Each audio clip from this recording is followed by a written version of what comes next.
Assalamualaikum warahmatullahi wabarakatuh. Selamat pagi, salam buat kita semua. Yang saya hormati Bapak AC Mahendra Kadatu selaku Ketua Sekolah Tinggi Manajemen PPM.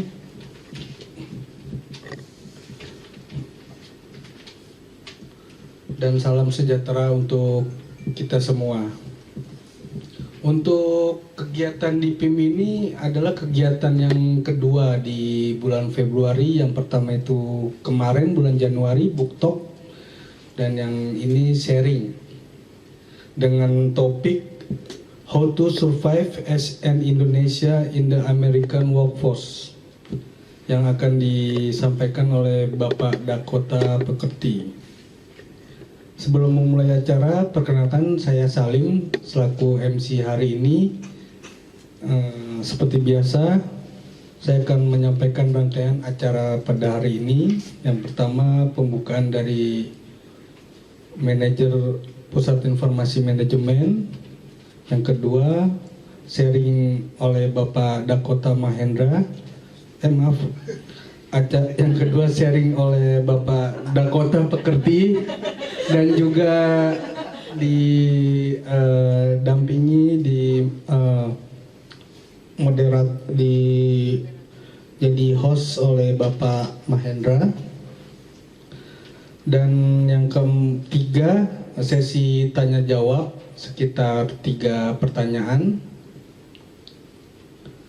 Kemudian ada simbolis cenderamata dan juga foto bersama. Baik Bapak dan Ibu, teman-teman sekalian, untuk mempersingkat waktu untuk membuka acara ini, kita akan panggil Bapak Nur Rahman selaku Manajer Pusat Informasi Manajemen untuk sebagai pembukaan. Terima kasih. Baik, terima kasih Pak Salim. Assalamualaikum warahmatullahi wabarakatuh. Selamat pagi. Yang terhormat Pak Mahendra, Ketua Sekolah Tinggi Manajemen PPM, yang saya hormati Pak Dakota sebagai pembicara dan teman-teman. Silakan Bapak Ibu. Terima kasih sudah bisa menyempatkan hadir di acara kami hari ini, Library Sharing. Terima kasih, semoga kita semua selalu sehat. Baik Bapak Ibu dan teman-teman, kita akan mengadakan acara library sharing hari ini yang diisi oleh dan dibawakan oleh Bapak Dakota. Bapak Dakota ini mungkin ada yang beberapa sudah ada yang kenal.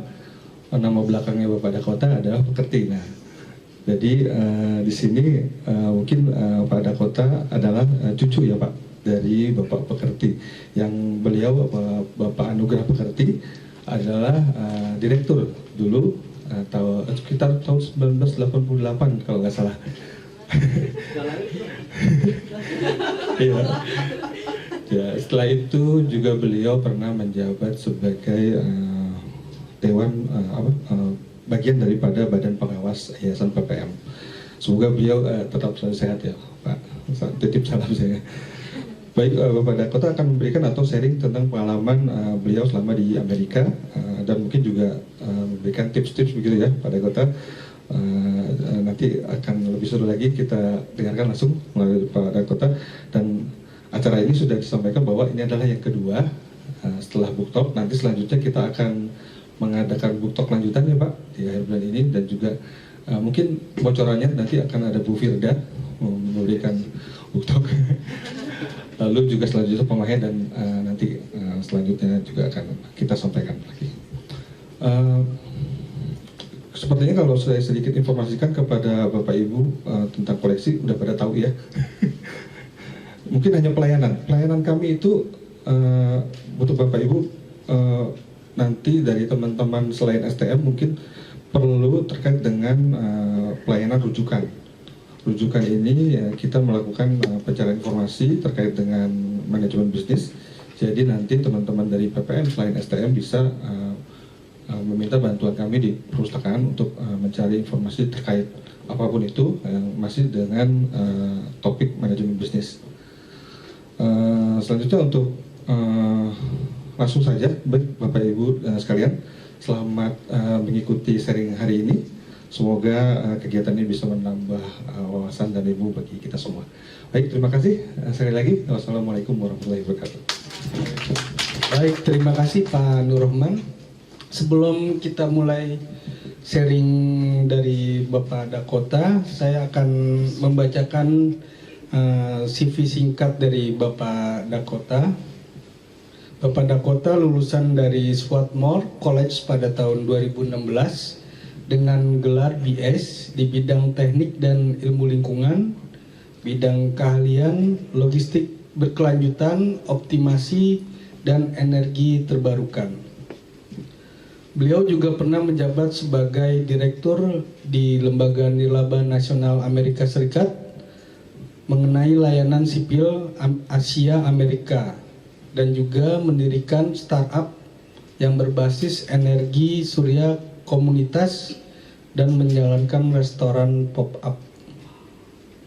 Pengalaman kerjanya 2 tahun sebagai Associate Rotational Startup Logistik di Washington DC, kemudian 3 tahun sebagai Insinyur Analitik Energik di perusahaan rintisan pengoptimalan baterai di San Francisco, dan terakhir 2 tahun sebagai manajer produk di perusahaan konglomerat Korea yang masuk dalam daftar Fortune 100 di bawah anak perusahaan energi.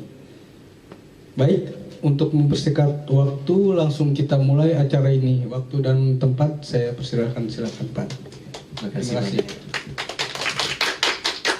Terima kasih Mas Salim juga Mas Nurrahman.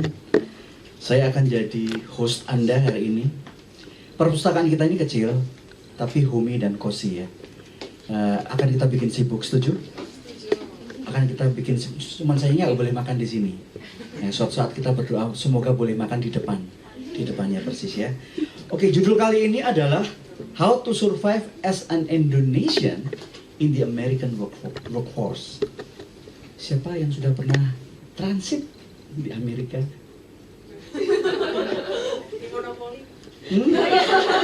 Atau pernah tinggal sebentar? Di mana dulu? Di Las Vegas, Nevada. Ya, berapa lama? Orang tua di sana sekarang. Oh, orang tua di sana. Berarti pernah lama tinggal di sana? Belum. Oke.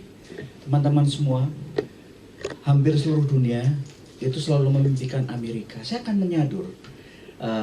Ini bukan puisi, tapi saya akan katakan dalam bahasa Indonesia dari bahasa Inggrisnya. Dengarkan. Semua daun-daun berwarna coklat dan langit tampak seperti abu-abu. Saya sudah berjalan di dalam dinginnya musim dingin. Saya akan merasa aman dan nyaman dan hangat kalau saja saya ada di LA, impian California, di musim dingin. Saya berhenti di depan gereja yang saya lewati saat berjalan. Lalu saya berlutut pura-pura berdoa. Kamu tahu kan, para pengkhotbah itu suka hal-hal yang dingin. Dan dia tahu pasti, saya pasti akan tinggal di sini. Dari lagu California Dreaming. Cari di YouTube, Spotify. California Dreaming tahun 70-an dinyanyikan oleh The Mamas and the Papas. Iramanya asik, sederhana sekali, tapi dia bercerita banyak mengenai bagaimana orang-orang di Amerika pun ingin melihat apa yang disebut California, Wild West, ya. Mas Dakota, saya panggil Mas ya, bukan Pak ya. I'm definitely your uncle. Masih muda ya. Ya, Mas Dakota ini tinggal di Sausalito, di sebelah utara Oakland ya, dekat San Francisco ya. Ya, betul. Anda harus across the bridge ya, ini cukup panjang. Dan di sana itu adalah yang disebut Wild West, California, sebenarnya Texas juga. Ya, kalau orang berbicara Wild West, siapa yang mengatakan? Orang di pantai timur, New York, Boston, ya, New England. Dan apa yang menjadi di sana? Impian untuk menjadi bebas. Amerika negara bebas.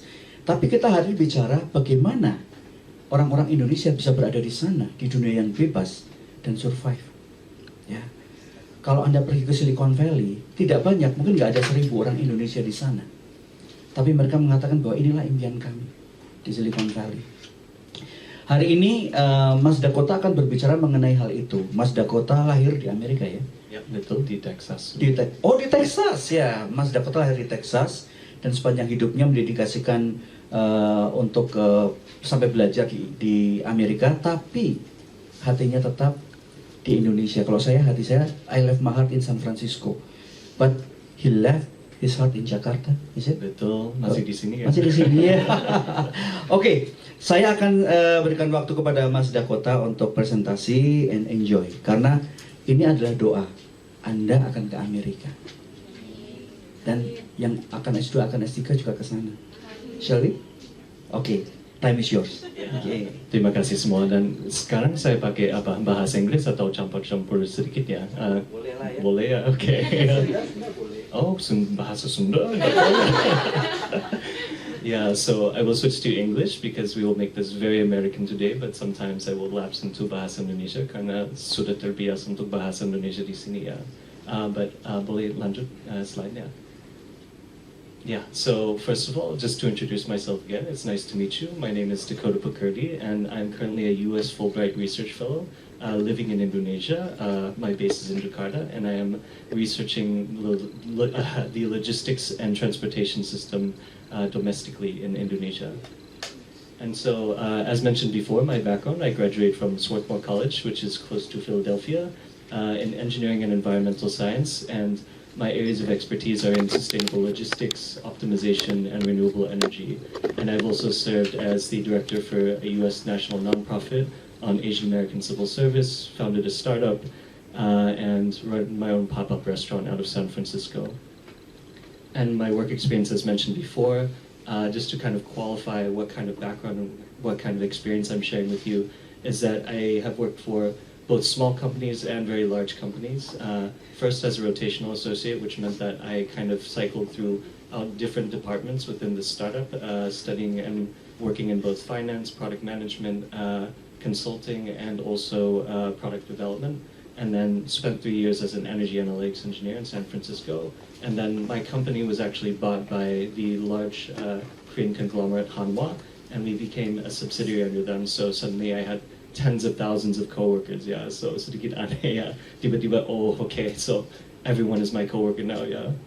And so just to give some examples of projects that I've worked on previously, this was my last project before I left to come to Indonesia, and it was developing a platform for automatically developing financial models for energy storage and solar projects. So basically you enter in data about a company or a facility's electricity profile, and it would simulate a financial model and give you the ROI of the project.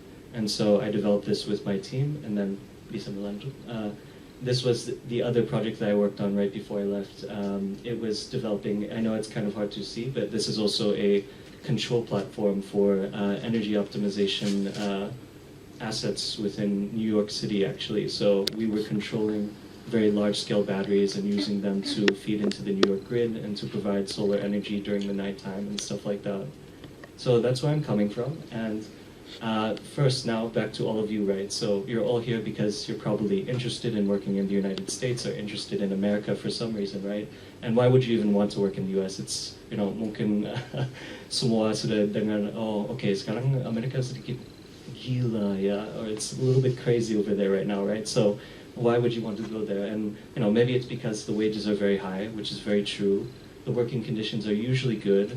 The education system is still very good, and the training programs they have there are very good.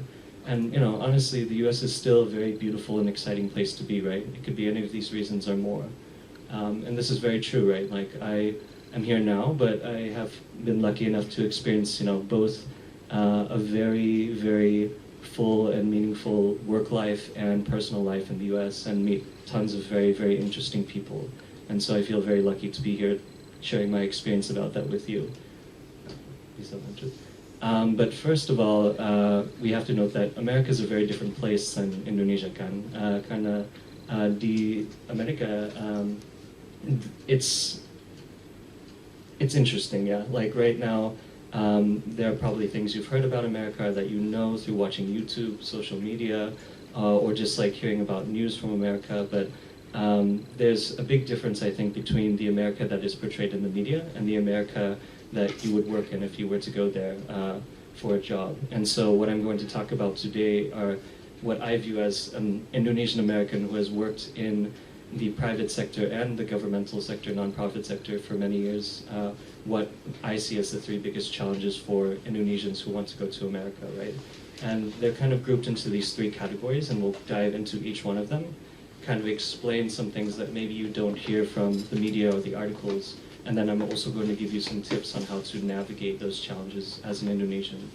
And so, first of all, these big categories, we'll start with culture and diversity. And so, maybe some of you have had the experience of this cartoon on the right-hand side, right, where you meet an American, right, and they're like, oh, Bali, right? Yeah, just Bali, yeah, and that's all they know about Indonesia. And the unfortunate thing about this is that this stereotype is actually quite true. Most Americans do not know anything about Indonesia besides Bali. And you know, that is a challenge for anyone who's Indonesian coming to the US, right? Because you have to, you know, for a lot of people, you're the first Indonesian that they're meeting, and you're kind of to them representing like what Indonesia is and its culture, and you know how you present yourself in the workplace. And then on top of that, you know, I think most people here know, if you've interacted with Americans before, that Americans can be very direct and independent, and a lot of times most Americans will expect you to adjust to their level, right? And you know, there's a truth to this, because if you're going to America to work, obviously they would want you to understand their culture, but there's more nuance than that. So, bisa melanjut, yeah. So talking about some of those nuances first, we'll go down the list and I'll kind of explain what I mean by each one. But first, the independence versus collectivism. Di Indonesia ada konsep tentang gotong royong kan, where you know Indonesians are known to be focused on more collectivist society, making sure that when we work together and we agree on like how we should move forward, right? And in America, the focus culturally is very much on independence, right? Independence of thought, independence of work, independence of personality. And something that I want to note is that this can sometimes be a big challenge for Indonesians working in America, because it's also somewhat contradictory, right? At the same time, you're expected to be like independent, to make, you know, decisions on your own, to be an innovator, right? But in America, there's also a flip side to that, where people expect you to also be a team player, right? To work together. So there's still that concept of gotong royong, but it's kind of buried beneath this, you know, surface level of necessity. So people will expect you to, okay, say like, yeah, be a team player and work together with your team, but also to lead that team.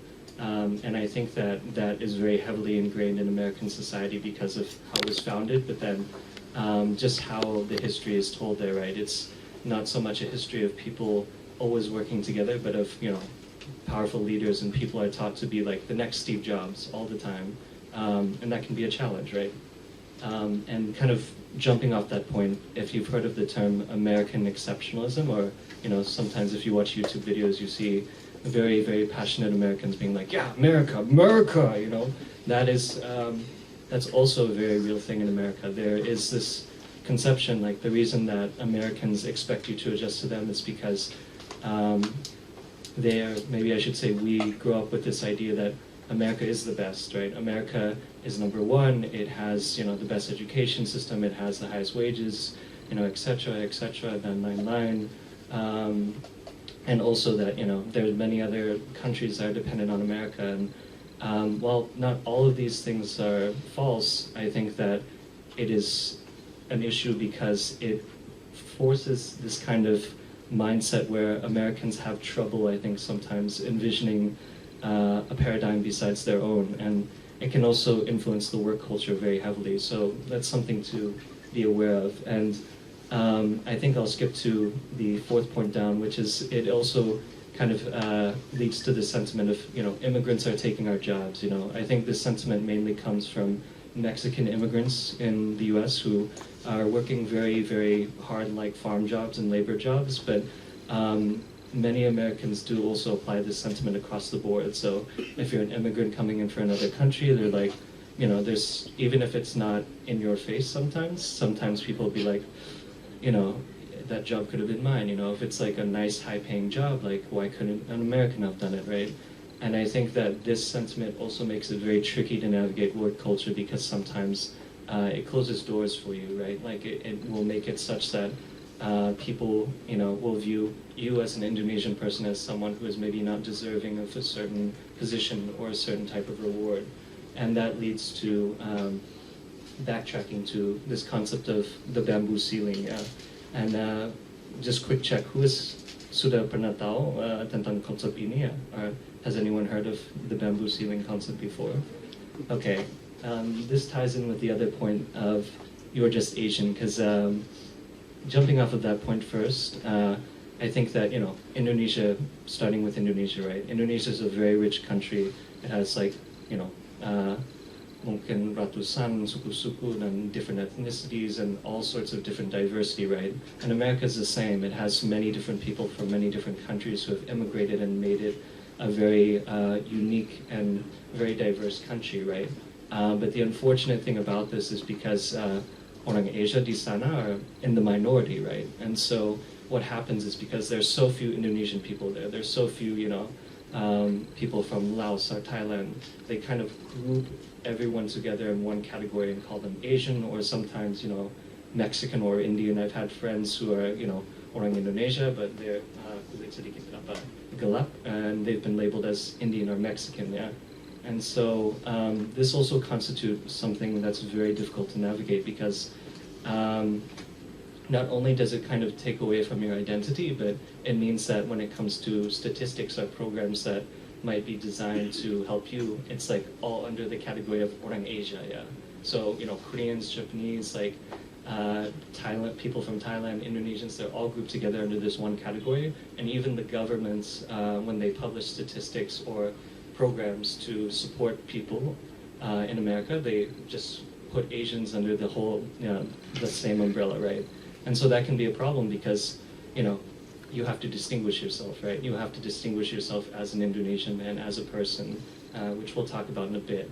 And so moving back to the bamboo ceiling, ini berarti, there's a concept in America that, a lot of the, I think, issues with working in America, especially as an orang Asia, yeah, are based off of, a lot of stereotypes. And the bamboo ceiling concept is one where, there are a lot of very, very smart Asian people who are very accomplished, who have achieved a lot, and who are, say manager level at their companies, right? And these are really large companies, really well known, such as Google or, Facebook or Goldman Sachs, right?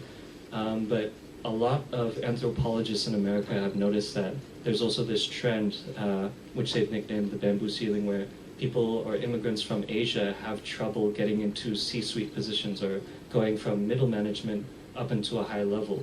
And a lot of that is due to the stereotypes, right? Because, Asian people are too focused on gotong royong, they can't make decisions for themselves, so they can't be trusted as leaders and stuff like that. And this has actually happened to both friends and relatives of mine in the US, and so I can say from experience, it's very real, and it happens in a very insidious way because people who might deserve to be, pemimpin or higher, sometimes don't get that chance. And so that's something also to watch out for and to be careful of. And then last, of course, but not least, is sometimes maybe people are keeping track of, the state of America, especially with regards to Israel and Palestine, yeah. And currently, I think in America, definitely not all Americans are like this, but there is a lot of Islamophobia and a lot of lack of understanding about how, Islamic culture works in the US. And so that's also something to navigate. But yeah, let's move on. Silakan lanjut. Just to kind of give data on the bamboo ceiling concept I was talking about before. This is a graph that was published by Goldman Sachs that shows basically, the percentage of professional Asian Americans in the workforce versus how many actually get to executive or senior levels. And you can see that in proportion to the number of professionals, it's usually less than half, right? And so this trend has continued even to this day, and it's still kind of an issue in the US, so something to watch out for. And so, this is all kind of sedih, but so how do we navigate this, right? How do we navigate this as Indonesian people? And so I would give these following tips on how to adapt to these kinds of situations, right? Untuk pertama, is really to have a story about yourself. I think that Americans, as a very independent people, right, and independently minded people, are very interested in hearing about you and your personal story. And I think that having this story already crafted so that you can tell it to people, you know, whatever situation you are in, it gives you a dimension, right? It allows you to become more a person in their eyes and, you know, less someone who's just there as their coworker or something. And it can really also importantly let people know about, you know, what features and what personality you bring to the table and what unique perspective you bring to the table. And these next 2 points are a lot about something I think that might be sometimes a bit more uncomfortable for Indonesian people, but it's really about finding advocates and advocating for yourself. So, misalnya di, you know, perusahaan yang besar, if you are, you know, an entry-level person, find, you know, make sure that your boss or maybe your boss's boss knows who you are and knows exactly, like, you know, what you are looking for in this job, how they can support you, you know, befriend them if possible, and use them as a way to make sure that, you know, your workspace and your work needs are met, right? And this may mean that you have to go to them, right? You have to reach out to them and, like, you know, tell the story about yourself, ask them lots of questions, make sure that they really know who you are and, like, go to them. But it's a really important step because without these connections, I think that it's very easy to get lost in the system of a large company or even a small company where things are very, very busy, right? And always, you know, I would say stay open-minded. Like, there are many situations in the US which can be very, you know, gray zone, yeah? But you have to be decisive and be able to, you know, choose which battles you fight and take those risks sometimes because, you know, to restaurant, if you just like sit there and wait for things to happen, they probably won't happen. Yeah, you have to really go for it and practice your English as much as possible because this leads into our next point. But communication is very key, and I think that Americans, you know, if they feel like they cannot communicate with you, then things start to break down there. Yeah. And yeah, we'll have a Q&A session after this, so please feel free to think about what you want to ask, and then we can discuss later and maybe even do some role playing, yeah? Okay, silakan lanjut, yeah. So for the second category, right, it's communication channels, and the thing I want to make note of the most is that, you know, at work, especially in America, everyone uses email. No one uses WhatsApp or personal messages, right? And so most companies already have an internal messaging communication system like Slack or Teams, and I think in Indonesia it's also common. But then the focus is really on reducing or streamlining meetings to be more efficient. Americans like to make a lot of meetings, but then they also like to say, you know, like, we don't need these meetings, let's try and cut them down, right? So, sedikit bolak-balik ya, seperti itu. Silakan lanjut. But I would say that the nuances in this realm are more along the lines of, like, the communication style, right, and, like, the norms. And so, I would say that asking personal questions, misalnya, jangan bisa bertanya, oh, Mas atau Bu sudah kawin ya, nggak bisa. Yeah. You can't ask that in America because people will take that as, oh, you think I'm old? Do you think people don't want to marry me? You know, seperti itu, yeah. And similarly, it's not normal to ask about, like, religion, beragama. You can't ask about that either. And, you know, politics is also kind of in the workplace controversial, especially tahun ini ada pemilu di Amerika juga ya, dan itu ya sangat controversial. But then also on top of that, when we talk about the tone of how you talk to coworkers versus friends, this is very important when sending communications and can really make or break relationships. And I'll kind of give examples of what I mean by that in a second. But I just want to finish with written communications are always the basis of truth. And American companies like to, you know, I think codify things by writing lots of emails, lots of contracts, et cetera, to make sure that, you know, people have a written record of everything that is going on. And they also use a lot of, like, singkatkan, a lot of industry-specific jargon or abbreviations in communications. So this is something just to be aware of as well. And so, just to give an example of what I mean by tone, Americans are, I think, in personal life and normally very direct people, but when it comes to work, this is also another contradiction where I think the more annoyed an American is with you or your situation, the more they will try to make things formal or to be, I guess, sort of passive aggressive, right? And so these are kind of some examples that come up very often, right? Like, correct me if I'm wrong, but I don't think I'm really wrong, right? Or thanks in advance, like, I expect you to do this, right? So there's a lot of different ways that Americans do kind of change their tone and change their approach of communication to mean different things, and they try to, I think, cover up some of that directness when they're frustrated or when they're maybe trying to communicate something uncomfortable through a lot of this sort of language, right? Boleh lanjut. And so some tips on how to adapt to this particular situation is, I would say, in communication, right, it's important to learn how to engage in small talk to build networks. And I think that most Americans really take small talk and your ability to chat about things with them as a sign that you're interested in their life, but for things that are unrelated to marital status, religion, seperti itu, like hobbies, okay. If you want to talk about sepak bola or basketball or mungkin fashion, it's okay, yeah. But other things more personal, you have to wait until you're sure you're friends, yeah. And then also get used to writing formal emails for work and kind of get familiar with the industry jargon and tone that I was discussing before. There's tons of examples online or otherwise where you can look at emails that people have written and see oh, what do they mean by this, right? And experts will also explain how it's supposed to be used, right? And then also, as I mentioned earlier, make sure that you always write down meeting notes or send follow-up email to record meeting outcomes, because whatever's not written, people won't take as truth. Sometimes I've had instances where bosses will say one thing in a meeting and I didn't write it down, and they'll be like, did I say that? I don't think so, yeah. And then the decision changes, yeah. So always write everything down. And then if you're unsure about sending a message because belum tahu ini cukup sopan atau enggak, you should just ask a coworker, ask your friend, ask them to check to make sure that everything is okay before sending it. Yeah, so just some advice there. Yeah. Isa lanjut. And then for the last category I'm going to talk about broadly right now is just what kind of workplace expectations there are in the US. And so I would say that this meme on the right hand side is very accurate. Relationship with work in America is very transactional and efficient, and some people I think will claim that we are like family. They try to inject it with a very, I think,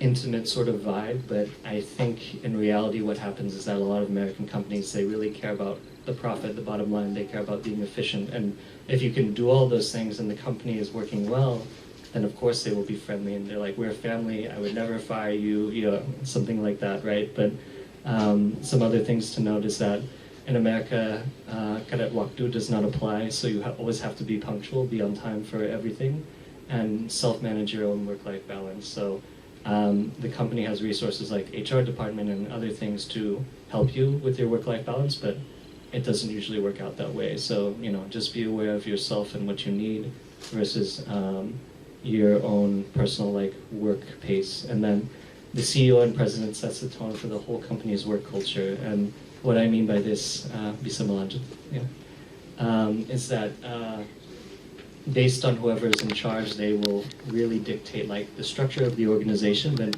also just the working culture. And just some things to navigate here. Again, many Americans do not understand much about Muslim work culture, so I think what's really important is if you need to let them know about sholat and stuff like that, you have to let them know in advance. They will not automatically know or assume that that is important for you or that is something that you need in your working life. Honestly, there is, even though America is viewed to be, I think, less corrupt than many other countries, it is still very corrupt, just very quietly, and there's a lot of favoritism, and things are not always merit-based, so it depends, yeah, some people will get ahead without trying, and that's the way it works sometimes. The HR department will be very friendly at first, but they're not always your friend. You should count on them for the important things like paying your bills and your paycheck and your healthcare, but unless you're actually really friends with them, just be careful, because their obligation really is to the organization, not to you necessarily, right? And then a lot of, I think this saying comes from the US, right? The customer is always right. That is not always the case. Like, the customer is not always right. And many companies, I think, in fact, whether it's B2C or B2B, kind of look down on their customers and kind of create this image where they are the ones going to and helping the customer. So, I think it's very different in Indonesia, where in Indonesian culture, it's like, yeah, we must figure out the customer's needs and like support them, right? And then, yeah, again, the survival of the organization is always first. And so this point is really important. And just to give an example of, how this pans out in real life, bisa lanjut. So one of my friends actually worked for this company where the CEO, it was, one of the dream American startups that, achieved almost $1 billion valuation overnight, hired tons and tons of employees very rapidly, right? But then, the CEO, I think, I have concerns about him, right? Like, he is maybe not the best person, and what happened is this actually did happen. He fired 900 people over a Zoom call at once, and he called them, dumb dolphins, And, some people didn't even know that this was happening until they saw their bank accounts and that they had been paid severance money and that they were let go, right? And so, this is, maybe a bit of an extreme example, but this happens very regularly in the US, where companies are really going for the profit. They try to bring people who, are maybe very passionate about their work and very much want to contribute to the sector, but sometimes they can betray them, right? It happens all the time in America. It's not exclusive to any one country. And the American culture, I'm a bit sad to say, supports people like the CEO because, that's the idea of success sometimes, right? Not always. Like, I think that there are very many CEOs who do a great job and who care about their employees and are able to take care of them, but there are also very many who don't. And so, please be aware of these things and to adapt to this kind of situation and to just make sure that you can protect yourself, right? Be very firm about your work needs. For example, like, if you, are Muslim and you need to, practice sholat or something else, like, let your manager or supervisor know. Learn to manage upwards with your supervisor and superiors, and what I mean by that is, like, what I mentioned before, right? Establish that relationship with them. Always let them know how you are doing and kind of over-communicate what is going on with you and how your projects are going so that they have the information they need to communicate to their managers. Be on time for everything. Accept that the company is very different from the people who do work in it, right? I think that out of all the companies I've worked in, the people are wonderful, right? The people by themselves are very much great people, lifelong friends, but just because you work together and you get paid by the same company doesn't mean, and maybe that company does something bad to you, it does not mean that your coworkers are necessarily the ones enforcing that on you, right? And make sure that any work you do is compensated, right? I think that a lot of companies in America also like to take advantage of people's passion and like push them to do free work, and you don't need to do that. You can say no, if you're making me work overtime or you're making me work on a weekend, I'm going to take a day off the next week or something like that. And that is totally okay. It's totally within expectations, But if you don't ask for it, sometimes it won't happen. Bisa lanjut.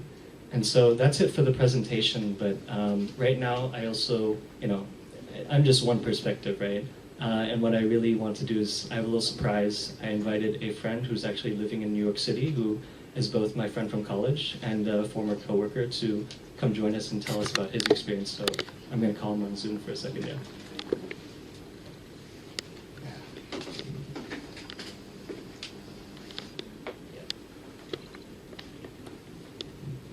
Ada satu teman dia yang ada di Amerika dan akan juga bersaksi testify.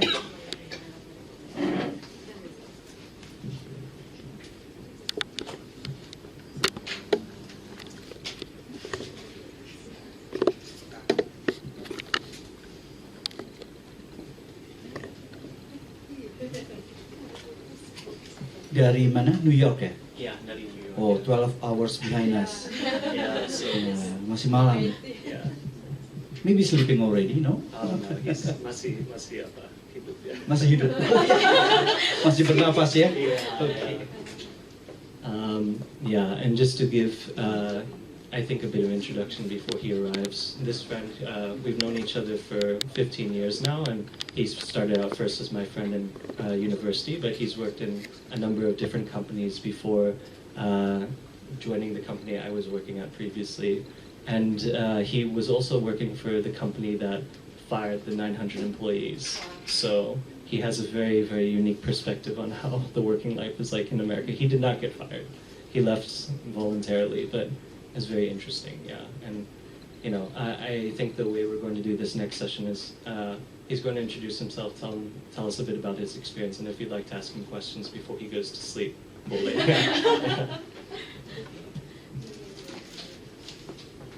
Kira 12 jam di belakang kita ya. Yeah. Jadi sekarang mungkin jam 10 malam. Yeah, so I know, yeah. Oh, yeah. Okay, and here he is. Hi. Hello. Hi, Oscar. Can you hear us? Yep, I can hear you. Okay. Yeah, so hi, everyone. This is my friend Oscar Chen. And Oscar, I'll just let you introduce yourself. I don't know if you can see us, but there's a room full of about 10 to 15 people. So you're on the spot. We can hear you perfectly. Go for it. Cool. Yeah, I can't see anything. Oh, I think I can see something now. Hi everyone. Nice to meet you all. I'm Oscar. I'm a friend of Dakota's, and he asked me to come speak to you all. As I understand, I think you are all high schoolers, right? Coming to learn a little bit more about working in America. No, it's PhD candidates. And what kind of work culture is like there. What's up? Oh, sorry. It's like PhD and master's candidates and such. It's okay. Oh, PhD. Okay, sorry. Misunderstandings. That's okay. I think most of what I say will still apply. Good, yeah. Yeah, so I guess a little bit about myself. So I've been working as a software engineer for about 8 years. I went into the field straight after, right after college, and I've worked in a number of different industries in there. Started off working in political analytics, and then moved over to sort of mortgage tech and financial tech, and then on to actually the company that I'm at right now is one that Dakota recommended to me. He was working there before. It's in the sustainable energy space. He might have mentioned something about battery optimization. So I'm helping to write some of the software that manages that battery optimization. Yeah, awesome, Oscar. And can you tell us more about what you do day to day? Sure, yeah. So my job as a software engineer and sort of a senior engineer in the team is really to try to set up projects and clarify sort of objectives with stakeholders and make sure that all of the members on my team understand the different projects that we're going to be taking on. And so that means talking to people who are in the business, talking to people who are trying to form products out of business requirements, and then learning a lot about the energy industry as well to try and understand what exactly we should be implementing, and trying to translate that all down to like, here are the specific tasks and here are the specific milestones that we can hit as a software team. And we have a team of engineers that I am leading a couple projects, but also working as a sort of individually contributing engineer to a couple of them as well. Awesome. Thanks, Oscar. And one of the reasons I invited Oscar here specifically is because Oscar has actually been to Indonesia a couple times, and not just Bali. He's come with me actually on some of my research trips to like Surabaya and beyond. So I invited him because I think he has a better perspective on how Indonesians can maybe adapt to American work culture. And so, Oscar, one question from me to you. Based on what you know and what you've experienced, what do you think are some of the big challenges for Indonesians coming to America and joining the workforce there? Yeah, sure. I mean, I think I have a bit of an understanding of sort of Indonesian society from my trips with the cook. I think he's been really great about helping me to understand a little bit more about the society. I haven't lived there for a number of years, or I haven't worked there either, so I'm a little bit. I'm not as familiar with like Indonesian work culture, for example, but I think maybe something that I can take away from just comparing and contrasting what I know of East Asian work culture. I think there may be some similarities that I can talk about there. One thing that I can speak to as an Asian American, which if any of you were to come over to the U.S., you would join our ranks, you would become an Asian American in a certain way, is that there is this phenomenon that I think is important to know, that race is a pretty important element of American society, whether we'd like to admit it or not. And so there is a pretty significant, it's not something that you can't overcome, but it is something to know coming in about and understand how to navigate, which is that there are barriers in terms of corporate advancement for Asian Americans in the United States. For example, like 20% of all business school graduates in the United States are Asian, but only 2% of corporate executives are. And so I think there's a very important dynamic that is worth understanding, that coming from, I think, sort of an Asian working culture, my parents, for example, instilled in me a sense of achieving by doing. And I think that hard work and a commitment to detail, a commitment to showing the results of your work, and making sure that, for example, your boss knows what you're working on, those are all sort of like ways to highly achieve by doing. But doing is not the most important thing to getting promoted oftentimes, or promoted into executive leadership oftentimes. What matters most, if you're aiming for a promotion to higher levels of leader within American work culture, is actually about leadership abilities, and not just, sort of only doing the tasks that are presented to you. So I guess one example that I can give is that I knew several of my colleagues who I think were some of the best engineers that really I had ever met. And they had taken their career very seriously and spent a lot of hours on it, but they never really showed a desire for management, or a desire for leadership, or a desire even to question leadership on certain decisions. And I think that's something that is actually, maybe in an Indonesian work culture, is perhaps not, I think, a hierarchy in at least in East Asian work cultures is much more strict than it is in America. And I think being able to speak up in the right times and question certain decisions and project the confidence that you have in your own abilities, those are ultimately the things that allow you to be recognized in American work culture.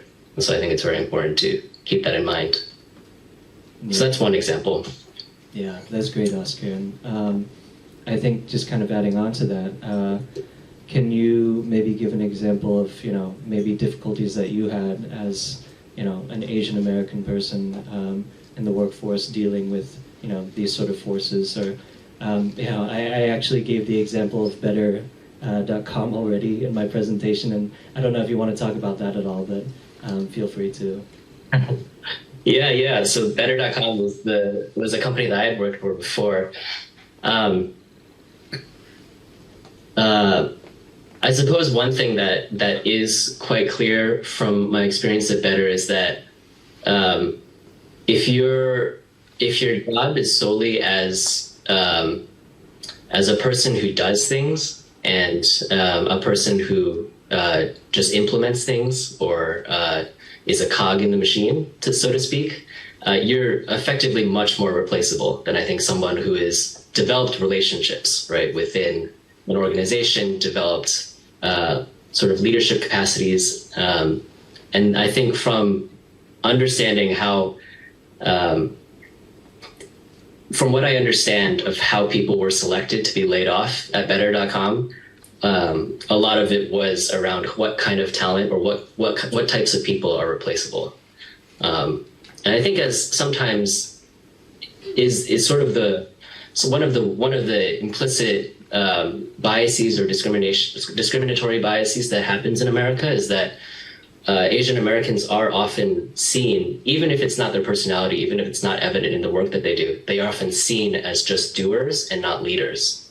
And so I think it's very important when you come into an American workplace to show that you have that capacity as well.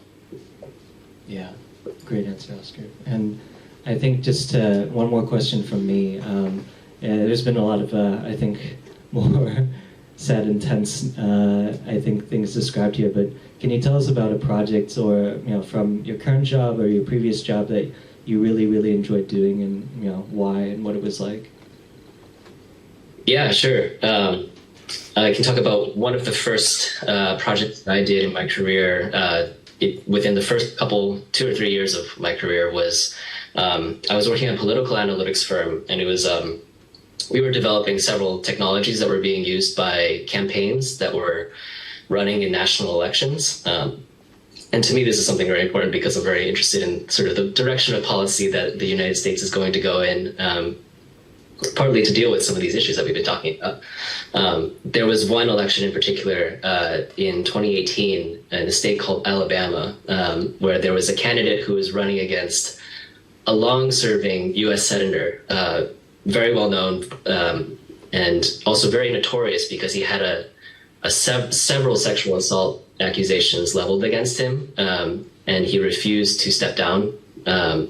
And so this candidate who was running against him, trying to unseat this long-serving senator, he used some of the survey and polling technologies that we were building, that I was directly actually building. His campaign decided to use those to test out advertisements, to field against his opponent, to try and convince people like, hey, this is probably not somebody that you should vote for. This is probably somebody who shouldn't have elected government office. And he did actually narrowly win the election by about 1.5% of the vote, and unseated Roy Moore, who was the senator of Alabama. And some post-election analysis that we did showed that the usage of the ads that he had tested through our survey and polling technologies, those actually swung the results of the election by about 1.2%, right? So like 1.2% out of the 1.5% that he beat Roy Moore by was a direct impact of the ads that had been tested using our tool. I think that was something that really underscored to me the value of working on the right types of technology and employing them to the right types of people and the right types of causes and organizations. It means we had a really significant impact on making sure somebody who shouldn't have public office did not have public office anymore. And that was something that I really, not only in sort of technologically was it interesting, and the process of developing those tools was always an interesting process, and I learned a lot and got to work with really, really smart people. But seeing the impact of our tool in the field was really something really valuable for me. Wow.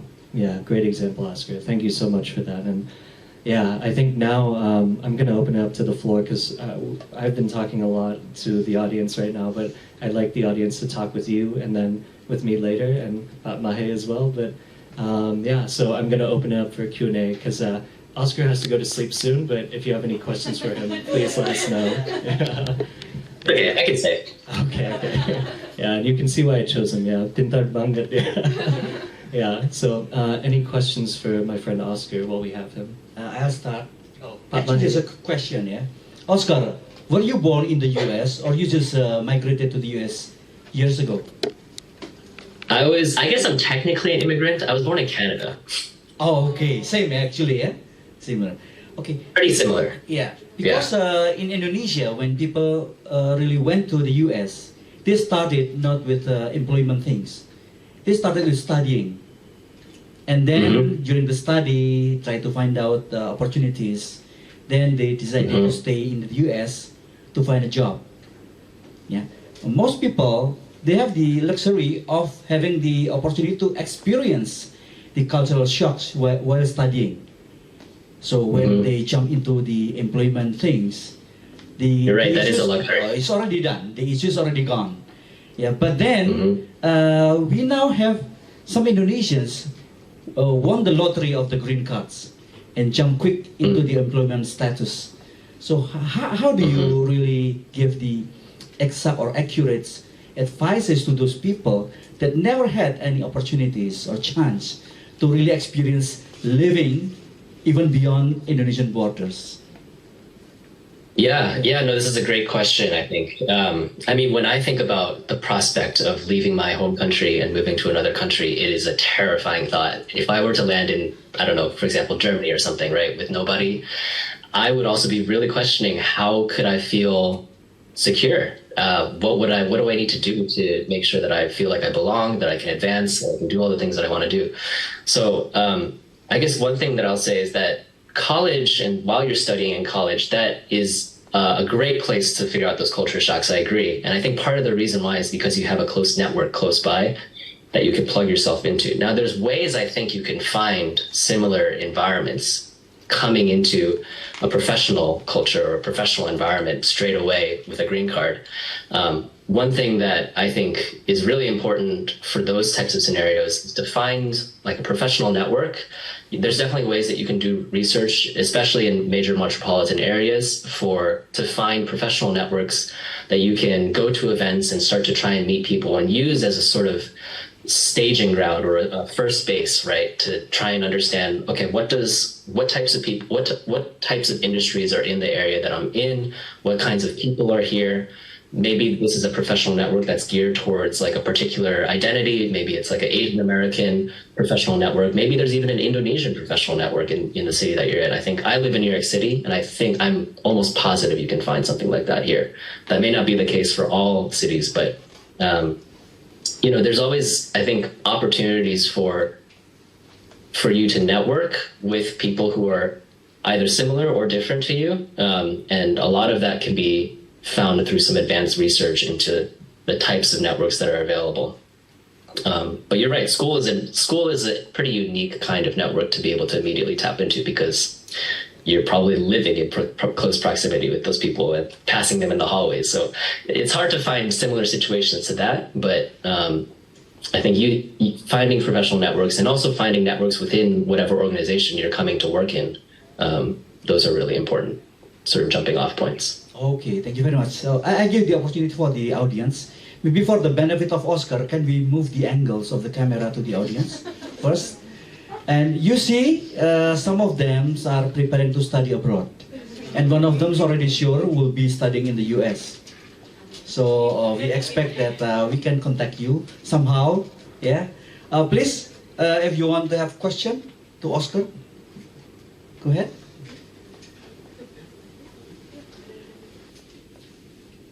You can just ask in bahasa, then Pak Dakota will translate. Ya, bisa menerjemahkan ya. Ya, Silakan. jangan malu-malu ya. Oh ya, yeah. And please introduce yourself if you can. Yes, my name Krisma.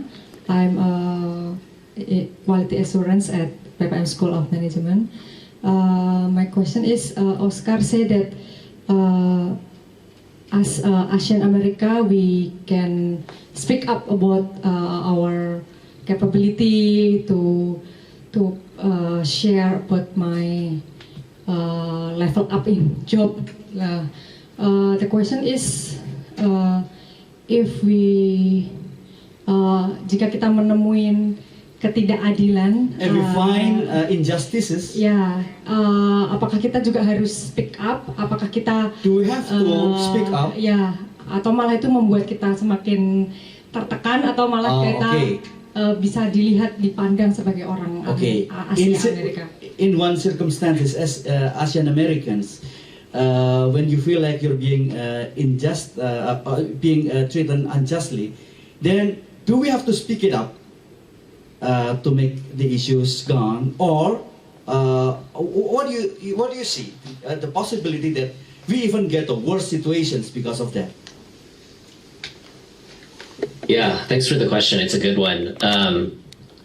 I think it varies by organization. I wish I could tell you a single strategy, but the realities I think are that it's going to be very different if you're at like Google, for example, or if you're compared with if you're at a very small startup. Just in the way that people will deal with those kinds of issues. One thing that I think is common across any kind of organization that you're in, if you are speaking up, is the practice of consensus building. And I don't know if this is actually an element that is present in like Indonesian work culture, but when I find that I have the most success pointing out and speaking truth to power, to leadership, when I have done my own homework to try and create a network of allies who can help support me, right? So if I have something that I need to say to leadership, I will talk to not just leadership, but I will beforehand talk to a number of my colleagues, right? A number of my peers, possibly mostly, people who I think will have a sympathetic view or even be able to extract commitments to help me, right? Or to commitments to say yes, I'll back you up. If you were to say this in this meeting, I will definitely chime in and back you up on this. That's a practice and a strategy that I think is really important when you feel isolated in a workplace. And I think that's probably something that a new immigrant will feel quite often, is isolated, right? So you have to find your people. You have to find people who will ground you, who will uplift you, but also who will back you up, right? And be allies to you. Because it is really terrifying to speak up in that way. But I think one of the great things about Indonesia is that we, Indonesians that I've met, are really good at connecting with people. And I think if you can leverage that to your success and make friends, make allies, your voice becomes more powerful. You got it? Yeah. Thank you, Oscar. Any other questions from the floor? Yeah. Can I ask again? Sure, yeah? Okay. For Indonesian people visiting big cities or megapolitan cities like Hong Kong, Beijing, Shanghai, Singapore, Tokyo, Seoul, you name it, you have it. It is regular things. It's like a usual normalities. But American big cities are different animals, When our immigrants from Asia, Eastern Europe, or wherever go to the big cities of the US, we cannot change their culture, even we are majorities. But it doesn't work for the Silicon Valley. I managed to visit to Silicon Valley several times. What you mentioned that most Asian people are considered not eligible to be leaders, but in Silicon Valley, that's not the situation. Yeah? I saw many Chinese, Indians, and Taiwanese. They become leaders because of that expertise.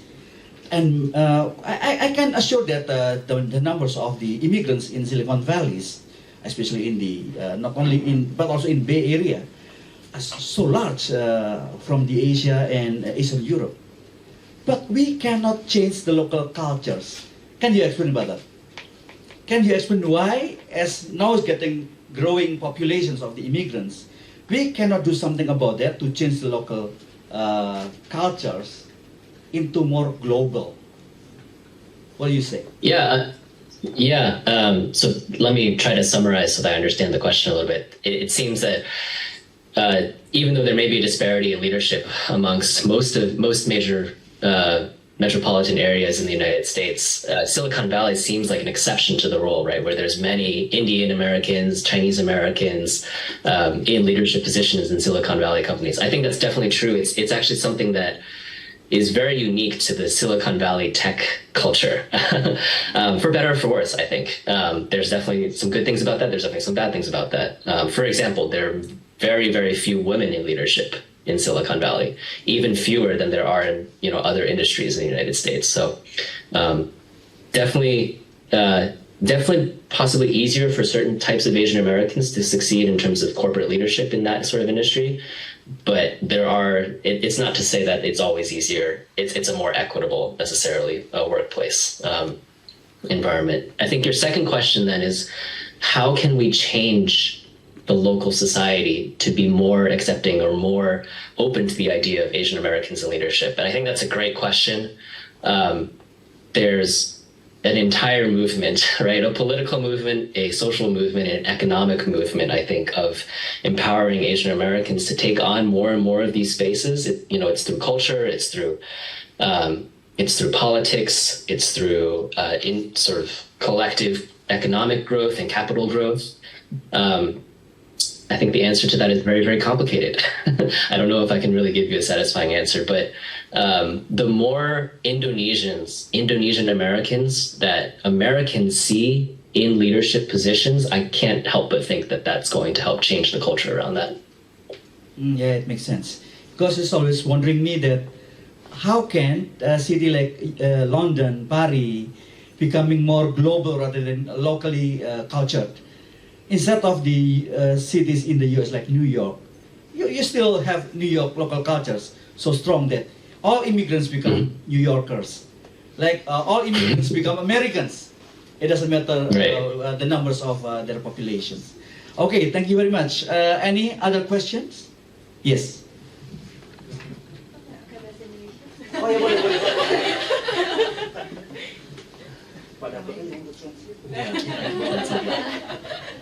Hello Oscar, I want to ask you a question, but in Indonesia, so Mas Dakota benar. Ya tentu ya. Mungkin lebih pingin No problem. tahu tentang apa ya kehidupan secara selain di luar pekerjaan mungkin kali ya di Amerika itu seperti apa? Karena kalau misalnya di kami kan biasanya bacanya atau nontonnya di YouTube mungkin atau di media sosial yang lainnya. Mungkin dari healthcare, terus habis itu juga education, ada yang bilang juga ada apa education apa itu student debts atau apa banyak hal yang student loans yang kayak gitu, banyak informasinya. Oh kalau di Amerika ternyata biaya kuliahnya mahal, biaya apa namanya itu kesehatannya juga mahal, dan yang paling kadang kepikiran itu karena budayanya memang beda banget kan ya dengan di Indonesia. Kalau di Indonesia mungkin ada rasa oh nggak enakan atau enggak, oh punten bapak baru lewat teman.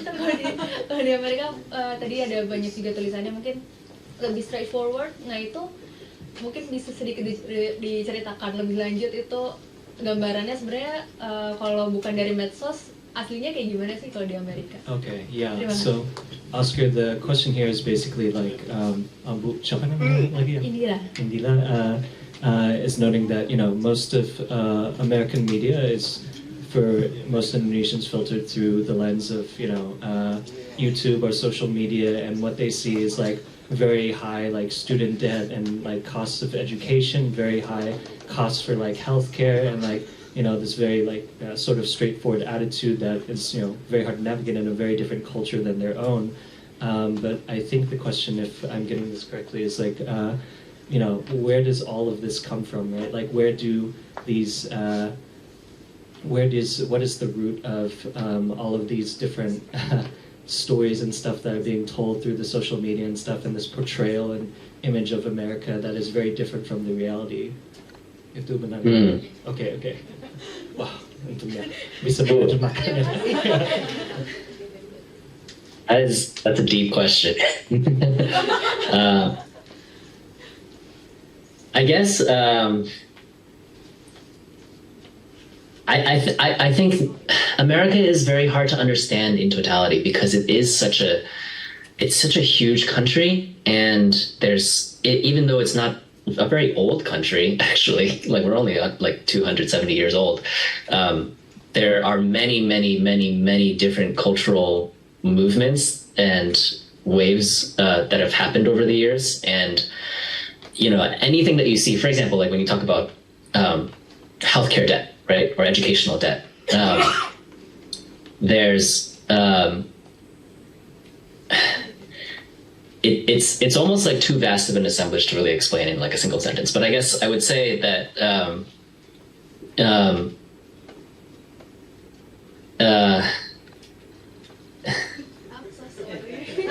very it's a good question, but it really requires some thought. It's not. I think there's elements of truth, and there's many stories that are true stories of the ills of American society, and I don't want to like sugarcoat that. There's definitely many problems to solve. At the same time, I think there's like there is a tremendous optimism amongst young people to try and solve the problems, and I think I've always tried to work at organizations that are leveraging technology to try and solve those problems. And I'm not saying technology is like the source of the solution to all these problems. A lot of it is political, a lot of it is cultural, a lot of it is economic, and ultimately, social media magnifies the best and the worst parts of any society that you can see, right?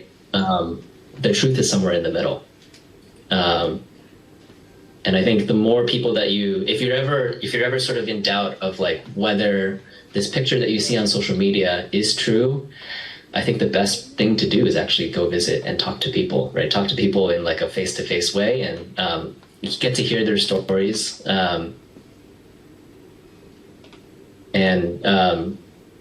I think that can give you a fuller picture that you can never get through social media, because I know that personally for me, I've pretty much stopped using social media as sort of like the way that I learn about the world as much as I can, because of that reason. Ya, dan bolehkah saya menambah untuk itu ya? Saya juga berpikir mungkin di Amerika ada apa konsep American Dream ya, atau mimpi Amerika ya, dan ini apa sangat dikontras dibandingkan apa realitas mungkin ya, tetapi ada apa two forces seperti ini competing ya biasanya. Jadi dari orang muda, saya berpikir mungkin biasanya orang muda seperti saya dan Oscar berpikir oke, ya di Amerika ada banyak masalah karena kami sudah apa mengalami ini di sekolah di mana-mana, student debt atau ya apa ini.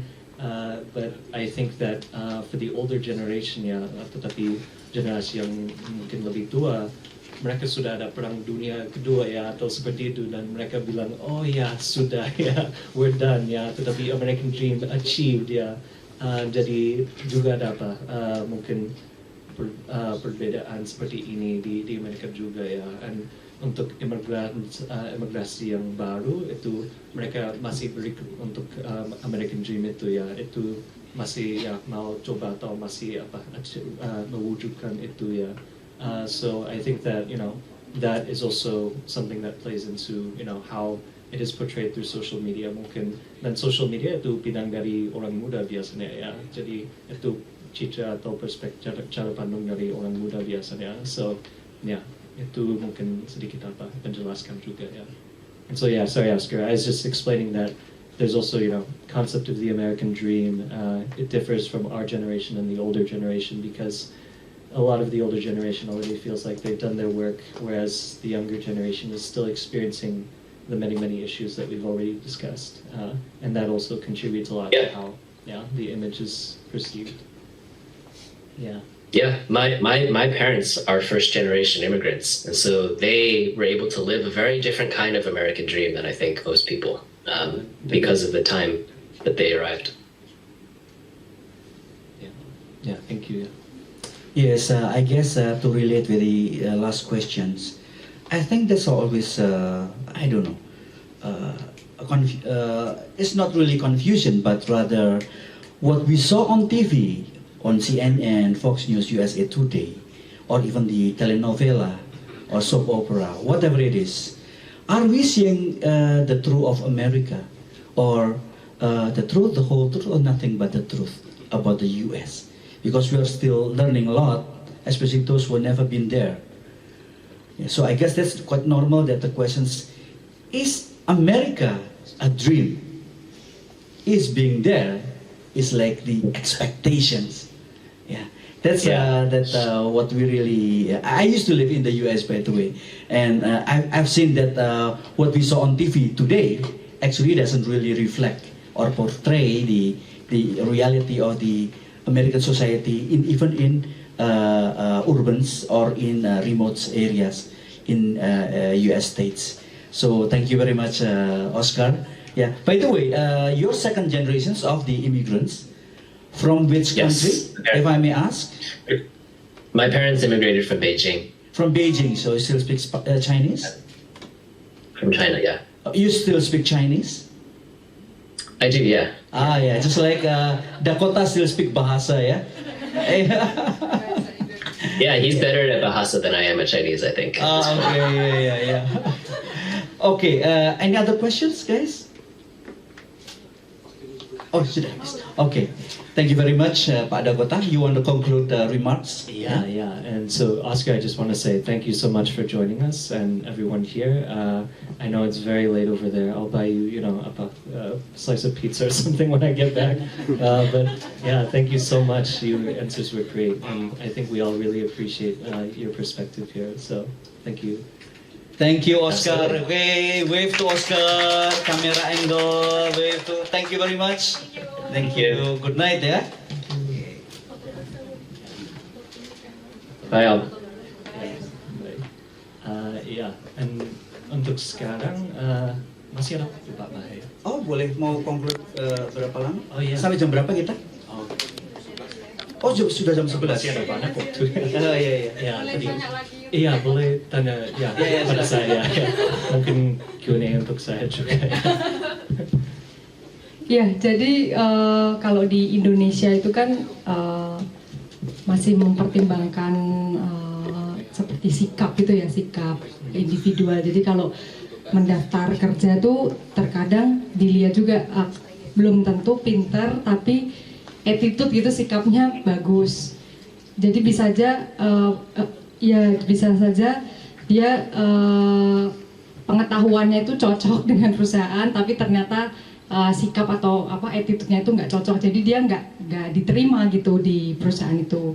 Nah kalau melihat sharing-sharing tadi di Amerika, apakah benar-benar fokus pengetahuan, skill, knowledge itu atau juga seperti di Indonesia dilihat juga sikap itu supaya bisa diterima gitu di perusahaan di Amerika? Betul.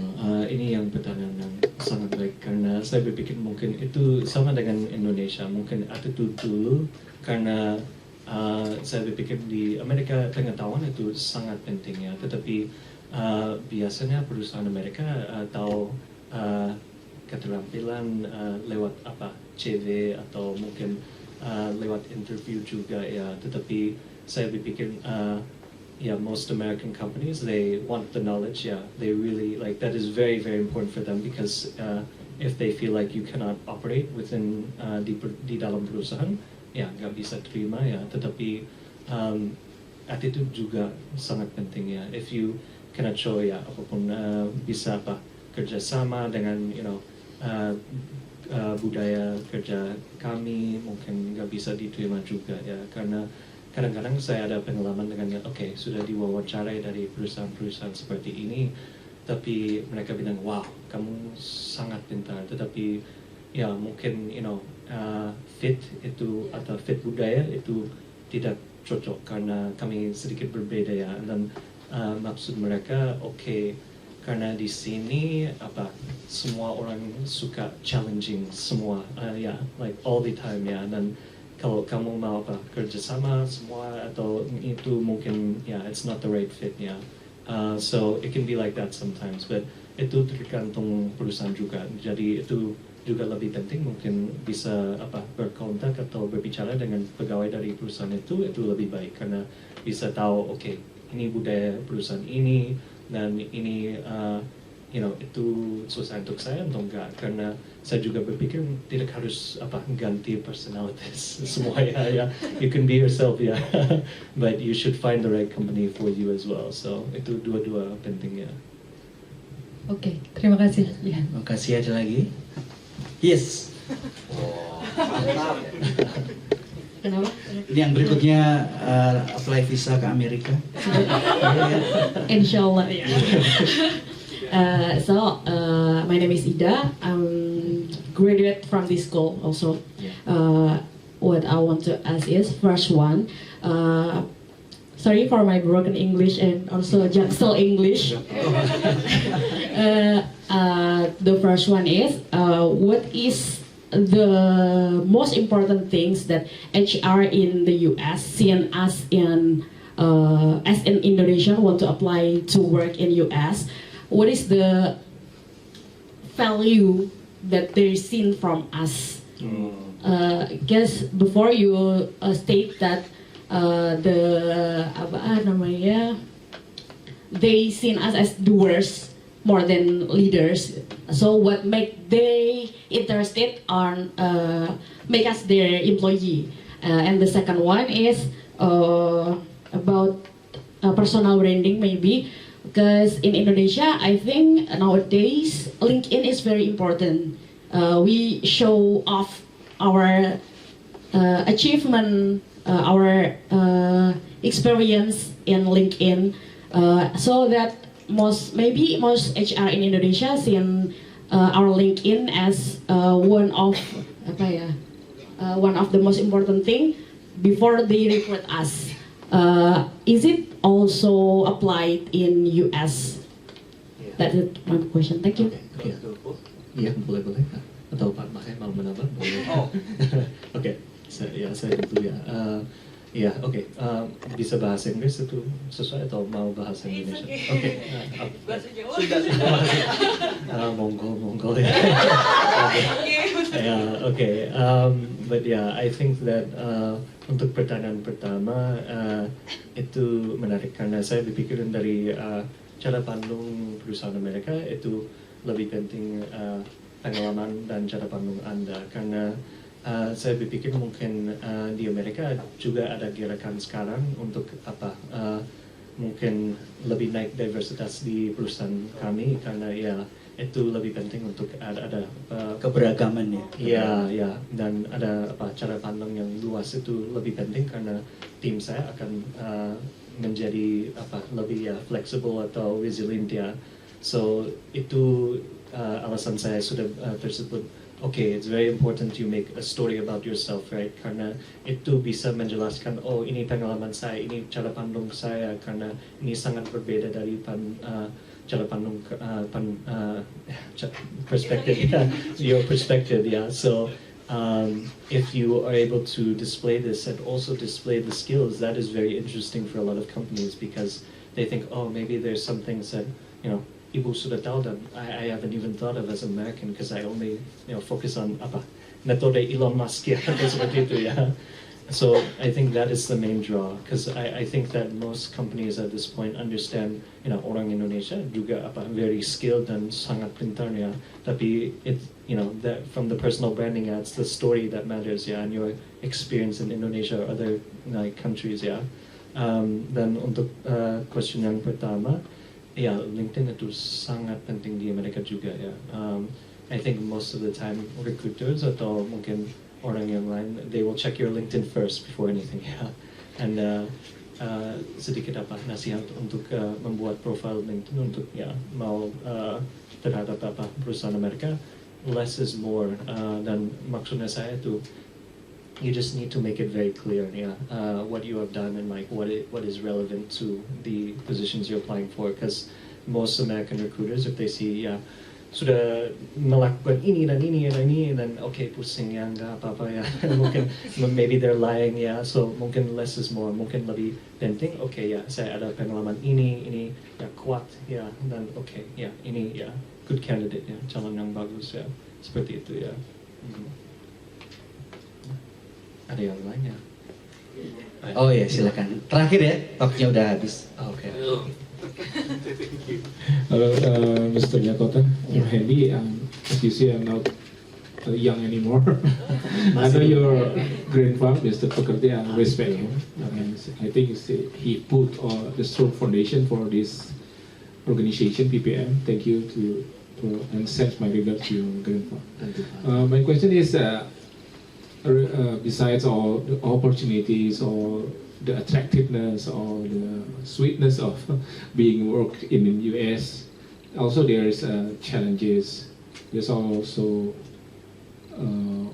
a big haunted packs that we have to deal with.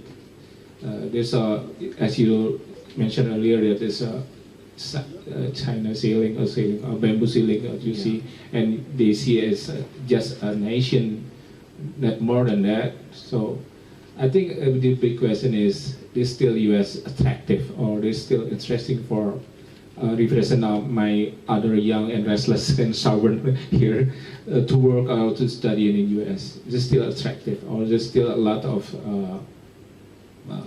opportunities we have to change or to pursue that?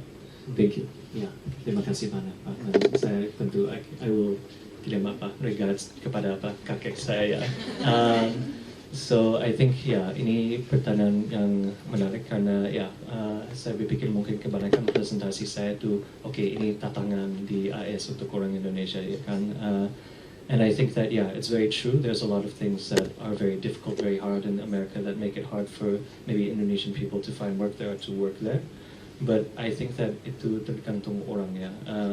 I think that the US in many ways and in many fields it is very advanced. The reason ada konsep America exceptionalism karena ini Amerika ini masih negara yang kuat di bidang misalnya teknologi atau kesehatan seperti itu, dan karena budaya di sana itu mendorong inovasi dan riset juga ya. So I think that kalau orang tertarik untuk konsep atau kerjaan seperti itu ya, di Amerika itu masih baik ya. Tetapi selain itu kalau if you want to go into maybe other fields, maybe it's not so good ya. Shadow pandang saya itu biasanya dari sektor teknologi, tetapi saya juga ada beberapa teman-teman orang Indonesia di sektor kesehatan atau pendidikan, dan itu sangat bermanfaat untuk mereka karena the system di Amerika itu sangat berbeda ya, dan mereka bisa mengambil gagasan untuk bisa membawa pulang ke Indonesia ya. So I think that it depends on perluan dan interest juga, tetapi masih ada peluang di sana ya. But it's not easy ya. Terima kasih. Aplaus dulu dong untuk Mas Dakota. Mas Dakota, saya khawatir tahun depan saya harus merekrut banyak karyawan karena yang ada di sini sudah di Amerika semua. Terima kasih. Ada insight banyak ya. Saya sendiri sudah pernah tinggal di sana, dan memang apa yang terjadi tahun 91 saya pergi ke Kanada, baru 94 saya ke Amerika. Dan memang apa yang dikatakan oleh Oscar dan Mas Dakota itu benar. Tantangan kita itu di Amerika itu, meskipun kita jumlahnya banyak pun ya, imigran, semua orang menjadi Americans. Ya, kita tidak bisa, kalau di London, di Paris, imigran bisa menentukan, bahkan di Amerika tidak. Ya. Dan tantangan kita adalah sekarang itu Amerika juga sensitif terhadap H1 ya, H1B ya, visa yang buat orang bisa bekerja untuk lama dan sangat selektif. Jadi kalau Anda mau ke sana, paling aman adalah mulai dari studi dulu. Saran saya dari studi, short course aja, 1 tahun. Ya, atau master ya. Ambil master yang 1 tahun. Ada kan master 1 tahun ya? Iya, betul. Ya, ambil 1 tahun, Anda dapat visa belajar dulu. Sembari belajar, di semester kedua Anda mulai cari kerja. Ya. Strategi yang Terbaik ya. Dulu saya begitu, tapi lama-lama agak dipersulit. Tapi itu masih opportunity yang bagus untuk saat ini. Teman-teman, untuk menutup, saya bacakan kayak tadi ya, karena dibukanya begitu. Mari kita menjadi sepasang kekasih, dan kita akan menikahi keberuntungan kita bersama. Saya ada properti real estate di dalam tas saya. Mari kita beli rokok dan kita makan pie Mrs. Wagner. Dan mari kita pergi mencari Amerika. Dari Simon and Garfunkel dengan judul Amerika. Saya sudahi. Terima kasih. Ya, kalau ada acara-acara seperti ini dukung ya. Nanti ada ini pasti ada insight buat Anda. Jangan berpikir bahwa ini biasa-biasa aja. Mas Dakota Pekerti kita impor dari San Francisco untuk ke sini ya. Akan kembali lagi ke sini kapan? Kembali ke Jakarta. Ke Jakarta lagi? 2 minggu lagi ya? Kurang lebih. Sebulan lagi ya. Oh, sebulan lagi, masih lama. Boleh kita tanggap lagi nanti? Oh iya, tentu. Mau ya. Oke, teman-teman sekali lagi terima kasih untuk Pak Dakota. Let's give him applause. Mas Nurman, saya kembalikan Mas Salim. Ya, terima kasih. Terima kasih Mas Dakota untuk sharingnya yang dapat memberikan insight buat kita semua. Untuk sebelum kita foto bersama, kita ada penyerahan cindera mata yang akan diserahkan oleh Bapak Mahendra. Nah, ini juga so Indonesian, di Amerika nggak ada. Cindera mata. Baik. Oh, Oke. ya. Ini dulu ya. Oke. Oh, dokumentasi siap. Berbicara loh. Di Amerika nggak ada. Oke. Terima kasih Mas Dakota. Oke. Oke, sudah. Oke.